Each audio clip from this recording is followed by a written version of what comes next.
calculer et donner le résultat sous la forme d'une fraction irréductible. Et l'expression à calculer, c'est 17 dixièmes moins 19 douzièmes, le tout sur 1 demi moins 1 sixième.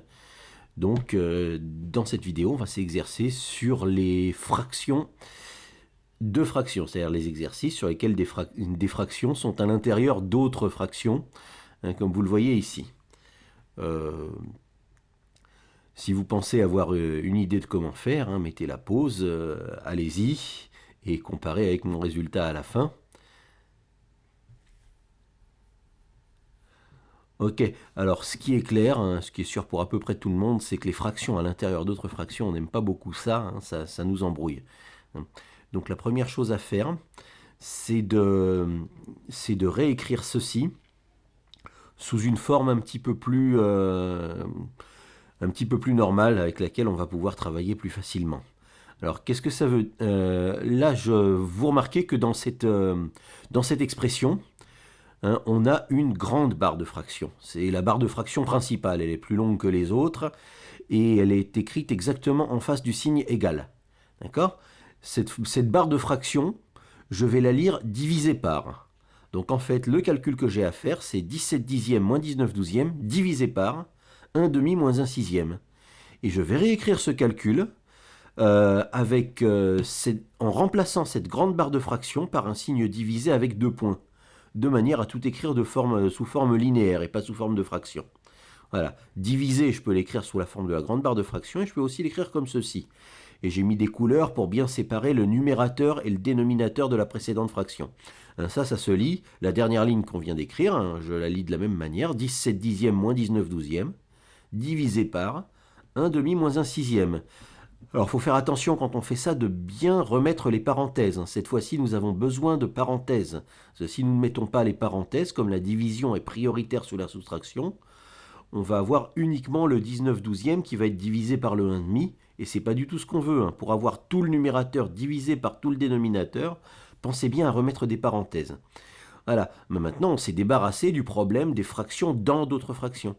Maintenant, il nous reste qu'un calcul à faire, et ce calcul, on va le faire en respectant les priorités opératoires, c'est-à-dire en calculant les parenthèses séparément, comme on fait d'habitude. Donc on va calculer d'une part le 17 dixième moins 19 douzième, d'autre part le 1,5 moins 1 sixième, et puis on va faire la division. Si vous pensez pouvoir le faire, arrêtez la vidéo, puis allez-y, faites-le. Ok. Eh ben, on va se rappeler un petit peu des additions et soustractions de fractions, puisque c'est ce que nous avons là. 17 dixièmes moins 19 douzièmes, ce sont des dixièmes moins des douzièmes, c'est-à-dire que j'essaie de soustraire deux fractions qui ne sont pas dans la même unité, qui ne sont pas sous le même dénominateur. Des fractions, je peux les soustraire uniquement si elles sont dans la même unité de mesure. Je ne peux pas soustraire des dixièmes avec des douzièmes comme ça. Comme je ne peux pas soustraire des mètres avec des kilomètres comme ça, il faut d'abord convertir.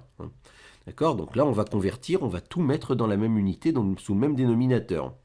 Le problème, c'est que 12 n'est pas dans la table des 10, donc je ne vais pas pouvoir tout convertir en douzièmes. Alors dans ce cas-là, pour trouver la meilleure unité de mesure, le meilleur dénominateur sous lequel convertir, voilà comment on va procéder. Bon, on s'occupe pour l'instant que de la partie qui est en rouge. Je prends uniquement la partie qui est en rouge, la première soustraction de fraction, et je cherche à trouver un bon dénominateur pour mettre ces deux fractions sous le même dénominateur. Donc ce que je vais faire, c'est que je vais prendre 12, le plus grand des deux dénominateurs, et je vais regarder tous ces multiples, je vais écrire la table des 12, jusqu'à ce que je trouve un multiple de 10. Voilà. Comme ceci. Je vais écrire ça, j'écris ça au brouillon, sur le côté. 12 fois 2, c'est 24. 24 est-il un multiple de 10 ? Non. 24 ne finit pas par 0. Les multiples de 10 se finissent par 0. Essayons 12 fois 3. 12 fois 3, ça fait 36.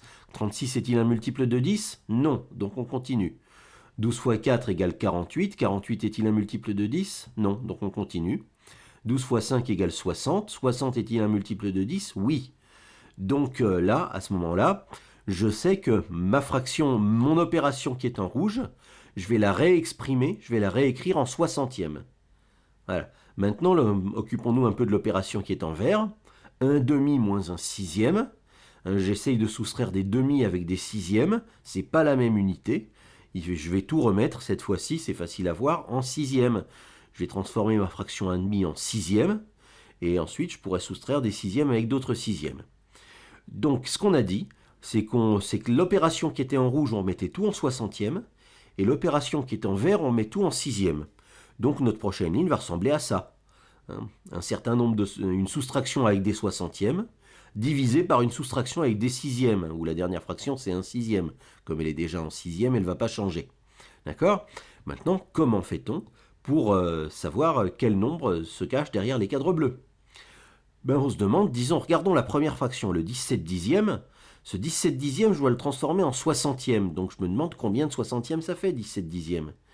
Et pour transformer des dixièmes en soixantièmes, il faut prendre le dénominateur et le multiplier par 6. Puisque 10 fois 6 égale 60. Mais si je multiplie par 6 le dénominateur, je dois faire la même chose au numérateur. Sinon, la valeur de ma fraction change. Et c'est tout mon exercice qui change. Donc je vais prendre la fraction 17 dixième et je vais multiplier par 6 le numérateur et le dénominateur. Comme ça, j'aurai bien la même valeur de fraction, mais exprimée en soixantième. Faisons la même chose avec 19 douzièmes. Regardons 19 douzièmes et demandons-nous combien de soixantièmes ça fait. Eh bien, par combien dois-je multiplier 12 pour faire 60 ? Si vous regardez, c'est écrit du côté droit de l'écran. 12 fois 5 égale 60. Donc je multiplie en haut et en bas par 5, puisque si je multiplie par 5 en bas, pour garder la même valeur de fraction, je dois multiplier par 5 également en haut. Donc là, comme ça, je saurais exprimer cette soustraction en termes de soixantième. Maintenant, à droite, l'opération qui est en vert, on a dit que 1,5, on devait l'exprimer en sixième. Et bien pour exprimer des demi en sixième, il suffit de multiplier le numérateur et le dénominateur par 3, puisque 2 fois 3, ça fait 6. Et le numérateur, je lui fais toujours la même chose que ce que je fais au dénominateur. Maintenant, calculons combien ça fait tout ça. 17 dixièmes, ça fait combien de soixantièmes? Il suffit de faire ce que je vois sur l'écran, 17 fois 6. Alors combien font 17 fois 6? 10 fois 6, ça fait 60. 7 fois 6, ça fait 42. 60 plus 42 égale 102. Donc c'est 102 soixantièmes. Ma fraction 17 dixièmes peut se réécrire 102 soixantièmes. Ensuite, combien de soixantièmes pour 19 douzièmes? Eh bien, on fait ce qu'on voit marqué là, 19 fois 5. 19 fois 5, c'est 20 fois 5 moins 1 fois 5. 20 fois 5, ça fait 100. Et je retire 1 fois 5, ça fait 5. Donc 100 moins 5, ça fait 95. Et donc ça fait 95 soixantièmes. Et pour l'opération en vert, j'ai 1,5 à transformer en sixième. Eh bien, je vois que ça fait 1 fois 3 égale 3 sixièmes. Voilà, maintenant j'ai une opération en rouge que je peux faire et une opération en vert que je peux faire. On ne va pas s'en priver, on va les faire. On va prendre d'abord l'opération en rouge et on a des soixantièmes à soustraire. On a 102 soixantièmes moins 95 soixantièmes. Combien il reste de soixantièmes? Si je prends 102 soixantièmes et que je retire 95 soixantièmes, combien il va me rester de soixantièmes? C'est exactement la même chose que de prendre 102 pommes et de retirer 95 pommes. Combien il va rester de pommes? Il va rester 7 pommes. 102 moins 95, ça fait 7. Et ça marche aussi avec les soixantièmes. Il va rester 7 soixantièmes. Et ensuite, 3 sixièmes, quand je retire un sixième, il n'en reste plus que 2. De quoi? 2 sixièmes. Donc ça fait 7 soixantièmes divisé par 2 sixièmes. On a quand même pas mal simplifié les choses si on compare à ce qu'on avait au départ. Il ne reste plus qu'à faire une petite division, 7 soixantièmes divisé par 2 sixièmes. Alors pour faire des divisions, on se rappelle quelle est la règle de la division de fraction. La division de fraction se transforme en la multiplication par l'inverse. Donc une division de fraction, on la transforme en multiplication. C'est-à-dire qu'on garde notre 7 soixantièmes, et au lieu de le diviser par 2 sixièmes, on le multiplie par l'inverse de 2 sixièmes, c'est-à-dire par 6 demi. C'est 7 soixantièmes multiplié par 6 demi. Donc la première fraction ne change pas, le divisé devient multiplié, et la deuxième fraction en l'inverse. Voilà, la division, ça donnera exactement le même résultat que la multiplication par l'inverse. Et comme les multiplications, on sait bien les faire, voilà, on transforme nos divisions en multiplication. Ok. Maintenant, il ne reste plus qu'une multiplication à faire. Alors, pour faire une multiplication de fraction, ce qu'il faut faire, c'est voir d'abord si on ne peut pas décomposer l'un des nombres qui apparaissent pour le simplifier, en faisant une simplification de numérateur avec le dénominateur. Et là, on voit que, par exemple, le 60 s'écrit 6 fois 10. Donc, je réécris mon opération en écrivant le 60 sous la forme 6 fois 10, qui est exactement la même chose. Mais l'écrire sous la forme de 6 fois 10, ça me permet de simplifier le numérateur avec le dénominateur, de barrer les 6. Attention, vous ne pouvez faire ça que si vous avez des multiplications. Hein. Avec toute autre opération sur les fractions, vous n'avez pas le droit de faire ça. D'accord? Et maintenant, pour avoir le résultat final, il ne me reste plus qu'à multiplier tout ce que je n'ai pas barré. Donc au numérateur, il ne me reste plus que 7. Donc le résultat final au numérateur, ce sera 7. Et le dénominateur, combien je vois? Qu'est-ce que je vois au dénominateur? Ben, je vois 10 fois 2. Et 10 fois 2, ça fait 20. Donc le résultat final, c'est 7 sur 20, c'est-à-dire 7 vingtièmes.